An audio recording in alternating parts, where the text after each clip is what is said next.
So I'm excited because The Housewife and The Hustler 2, The Reckoning, came out yesterday.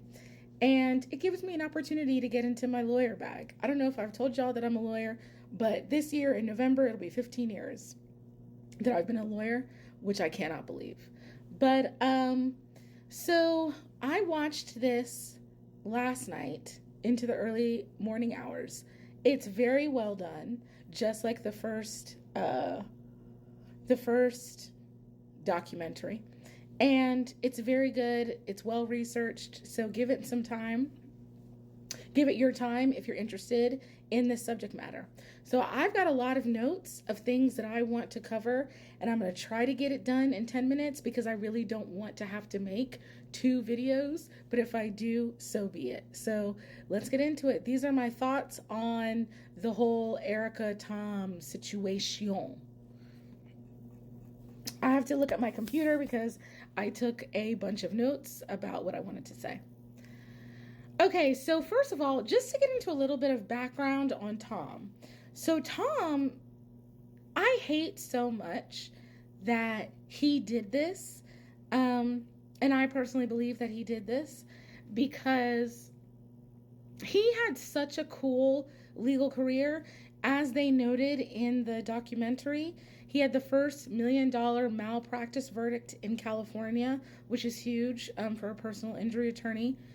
He is one of the lawyers that worked on the PG&E case, which was featured in the movie Erin Brockovich. If you haven't watched it, it's a great movie. Julia Roberts won an Academy Award for her role, which I don't necessarily think that role was giving that, but that's another conversation for another day. But anyway, so one of the lawyers in that film is a composite of Tom and other lawyers because Tom represented the city of Hinckley in that large litigation. So something I want to be clear about, when you're a personal injury attorney, and that's mostly what you practice, and so you're mostly making your money from settlements of people being injured, literally that's why it's called personal injury, people being in horrible car accidents, plane crashes, people being burned, over a large portion of their body, like someone in the documentary was,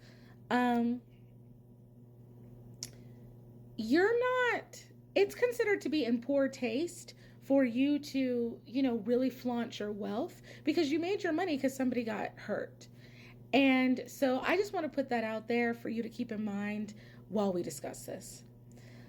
All right, so what was revealed in this documentary is that Tom allegedly was, and this is the one time I will say allegedly because I don't need Tom or one of Tom's, former coworkers to sue me. We are talking about lawyers here. So this one time, in this one instance, I will say it. But so what came out in this documentary is that there had been bar complaints filed against Tom for people not getting their settlement money starting in the 80s. Okay. Erica was, this came out, last year on the show, which I guess means it happened in 2022. So for someone he had 200 bar complaints. As was stated in the documentary, which I agree with, many lawyers will never receive a bar complaint. I never have, and let's knock on wood that I never do. 200 bar complaints. And this man was never disciplined. He's been disbarred now, but up until this point in time, when this whole situation happened, he had never been disciplined by the bar. So through the New York Times investigative reporting, they discover, well, first of all, before I get into that, let me say that, so basically what a state bar does is they license attorneys, they discipline attorneys officially, and they administer the bar exam, among other things. In some states, you're required to be a member of the state bar to practice law. In other states, that's not the case. In Georgia, where I live, for example, you have to be a member of the state bar and pay dues to the state bar to practice law. I don't know if that's true in California or not. But so basically, what is found out is that regarding the state bar, there is a guy named Tom Layton who's an investigator with the state bar that was very close to Tom. He had lunch with him all the time. He flew in his private jet. Some of his family members were employed by Tom at Tom's law firm. There were people um, at the state bar that were going to Tom's firm's Christmas party. Um,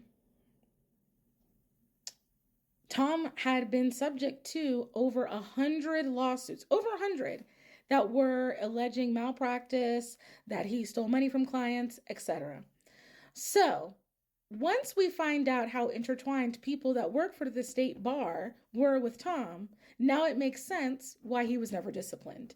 But I also want to point out that it's because how powerful he was, and also, let's face it, the fact that he's a white man, that he never got disciplined. Because any black man of his position, most likely, if he had 200 bar complaints against, first of all, people would have never gotten that close to Tom if he was a black man that was that powerful and was his high powered personal injury attorney. So let's start there. But secondly, also, if a black man of Tom's power and wealth had 200 bar complaints about him, he would have been investigated and he most likely would have been sanctioned. All right, so the something that starts in the beginning of the documentary, which they come to later, is that Erica agrees to meet with some of the victims of some of Tom's victims. And it's only like 3 or 4 people, so a very small section. I noticed that it was, I'm pretty sure, all white women, which was very interesting to me. So there is a black plaintiff named Danny Barnes who worked at Lockheed Martin, and it turns out that there were chemicals in the area where he was working in Lockheed Martin that were causing people to get sick, and he, at the age of only 25 years old, developed cancer. And he hired Tom as his lawyer. He never received any settlement money. And there were apparently other black plaintiffs that Tom represented that didn't get any money either. They filed complaints with the state bar. The state bar didn't do anything. And here's Danny Barnes, a black man, thinking, well, they don't care because this is just a bunch of, black people. So, okay. So going back to Erica meeting with these victims. So I'm actually really surprised that she decided to meet with them. In my opinion, she chose to meet with them at the wrong time because she came off very defensive. She came off cold. One of the things that she said to them was that, she signed a lot of things that Tom put in front of her without knowing what they were. Not smart in any way. And she didn't even acknowledge or take any responsibility for the fact that that was not a smart thing for her to do. She talked about how she trusted her husband, and that's why she didn't inquire what these documents were that she was signing. And she said, I trusted him like you, saying the victims. And she said, so we're, kind of in the same boat. You're not in the same boat as those people, bitch. Okay? You might be getting sued and going through all these things, but we're talking about a group of people, like I said, somebody who's been burned over a large percentage of his body, people that have been a whole bunch of plaintiffs in Indonesia where there was a plane crash. Some of those people were orphaned, lost both their parents in a plane crash. You are not in the same boat of people who physically have been injured, have been harmed. You are being harmed. Your reputation is being harmed. You claim you're being sued. You may be being harmed financially, but nothing happened to you physically. So you're not in the same boat as these people at all. And I think to even say that or suggest that, I found to be really offensive. Because people in a more advantageous position love to say that to people in a lesser advantageous position, and I don't think it's right. But this is ending, so I'm definitely going to have to do a part 2.